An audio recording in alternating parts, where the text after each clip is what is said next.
নতুন অস্ত্র তুলে দিল বিজেপি মমতার হাতে। এ রাজ্যে এসআইআর আগেই বলেছিলাম ওই লটকে লট, এলাকাকে এলাকা, নাম বাদ দেওয়া এই বাংলাতে সম্ভব নয়। বলেছিলাম যে এসআইআর এ মুসলমান সংখ্যালঘু ভোটারদের খুব বেশি ভোট বাদ যাবে না, যা যাবে সেটা খুব সামান্য। এবং বলেছিলাম যে মতুয়া, রাজবংশী, অবাঙালি, বিহারীদের ভোট কাটা যাবে, তা হচ্ছে।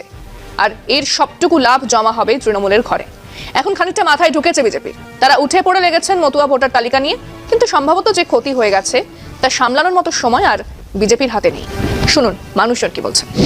হঠাৎ করে এসআইআর এই অল্প সময়ের মধ্যে করা, তাই মনে হচ্ছে যে এটা বিজেপির দালাল ছাড়া কিছুই না। না ওসব কিছু হবে না, কারণ বিজেপি এবং নির্বাচন কমিশনের একটা চক্রান্ত, সেই চক্রান্তের জন্য আজকে ওরা চেষ্টা চালাচ্ছে, কিন্তু এটা ব্যর্থ হবে। নির্বাচন কমিশনকে বিজেপির অনুশীলনে তারা যেভাবে বিজেপির এজেন্ট হিসাবে কাজ করছে, আমরা তীব্র ধিক্কার জানাই। এসআইআর এবং বিজেপি সরকারের এই নীতিটা, এটা সাধারণ লোক মেনে নিচ্ছে না।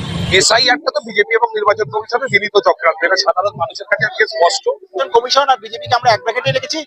যতই যাই ভোট কাটুক, যতই হোক এসআইআর, এ বাংলা ফের মমতা। 2026 সালে বিধানসভা নির্বাচন বিজেপি ভাবছে মমতা ব্যানার্জি হেরে যাবে, এটা ভুল।